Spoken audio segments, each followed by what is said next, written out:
欢迎收看老挝新闻，今天是2025年3月5日星期三，佛历4月上初七，万象晴转多云，21到36摄氏度。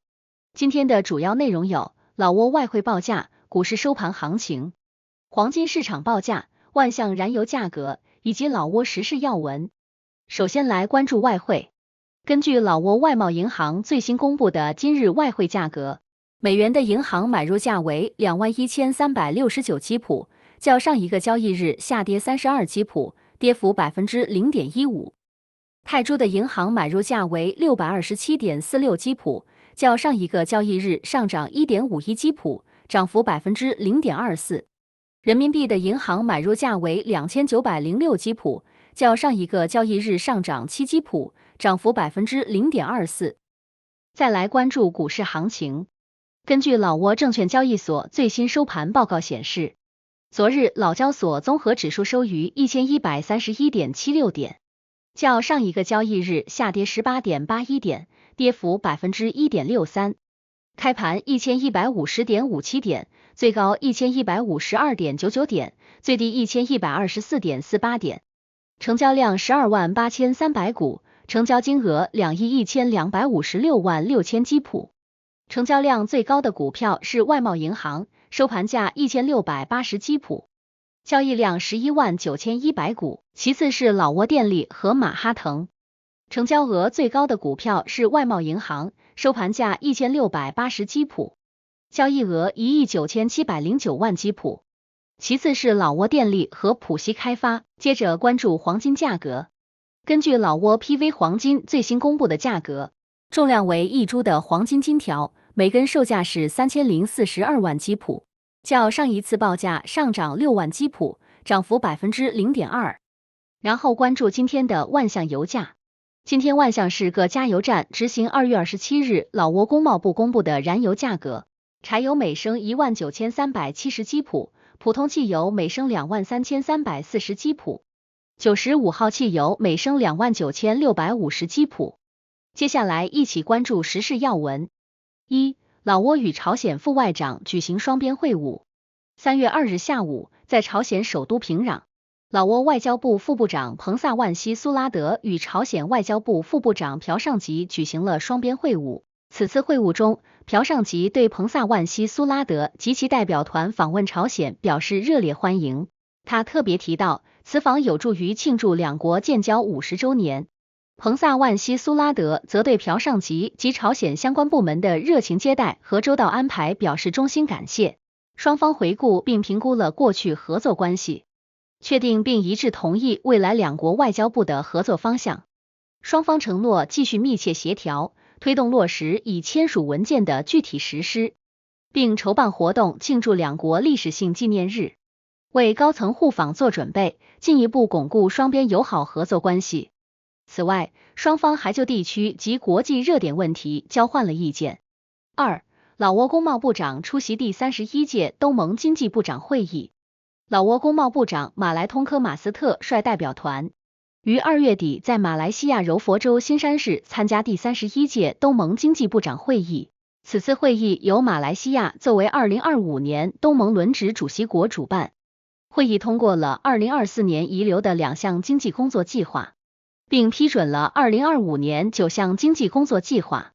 会议还讨论了东盟货物贸易协定的升级谈判，预计将于2025年底达成最终协议。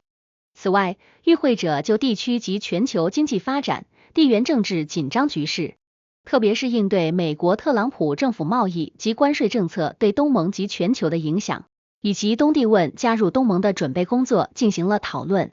部长们还探讨了与外部的经济合作，重点是与海湾合作委员会的贸易合作。在此期间，马来通科马斯特与新加坡副总理兼贸易部长、马来西亚投资贸易与工业部长举行双边会谈，讨论加强双方合作。3. 老挝师范学校改造项目交接仪式。3月3日，万象省图拉空县邦根师范学校举办了老挝境内8所师范学校改造项目的交接仪式。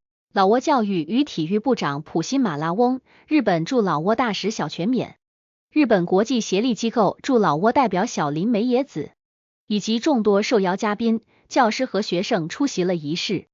该项目旨在提升老挝师范学校及其附属中小学的教育质量，改善教学楼及配套设施。项目总投资约1818万美元，其中日本政府援助1800万美元，老挝政府提供18万美元。项目于2020年9月10日启动，预计2026年底完工，覆盖全国8所师范学院，共建成26栋教学楼、121间教室，并配备教职工办公室、多功能厅、实验室、图书室等。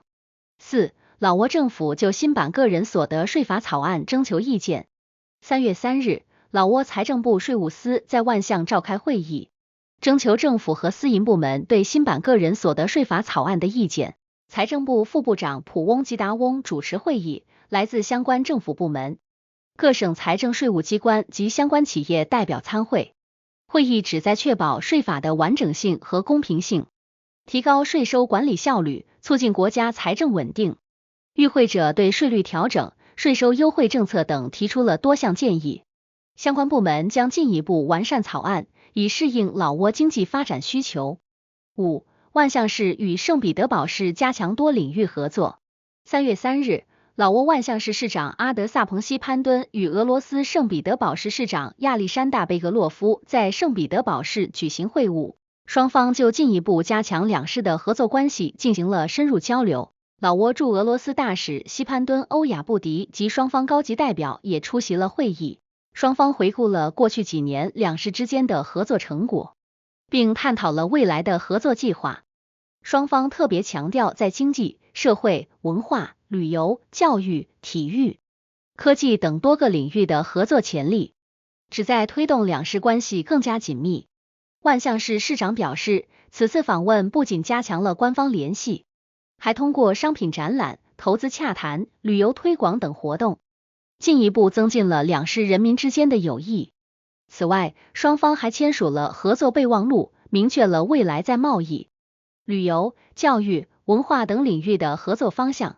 6. 老挝国家银行正式启用资本流动管理系统。3月3日，老挝国家银行在万象市阿马里酒店正式启用了资本流动管理系统。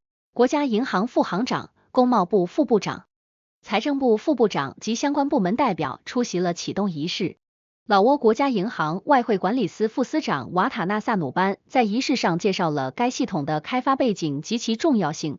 他表示，该系统旨在实时监控国家的资本流动情况，特别是在进出口贸易、投资和外汇方面。系统通过与海关、工贸部及38家商业银行的数据对接，能够有效管理资本流动，提升国家经济管理的透明度和效率。7. 巴色新市场附近发生火灾。3月4日凌晨1点10分，位于占巴塞省巴色市新巴色市场旁的一家2层商铺突发火灾。据新巴色市场管理办公室主任特普凯松戈拉尼介绍，火灾发生在靠近市场入口的区域，与主干道相邻，但并不在市场范围内。火灾发生后，市场安全委员会迅速行动，联合市场管理人员、保安及送货司机共38人展开救援，他们协助疏散附近车辆和人群，控制火势蔓延，并协助消防队灭火。他们还调派了一辆洒水车和一辆消防车参与扑救。最终，火势于凌晨5点20分基本得到控制。初步调查显示，火灾导致一间商铺完全烧毁，另有4间轻微受损，具体起火原因仍在调查中。8. 蒙恩县学生获赠助学物资。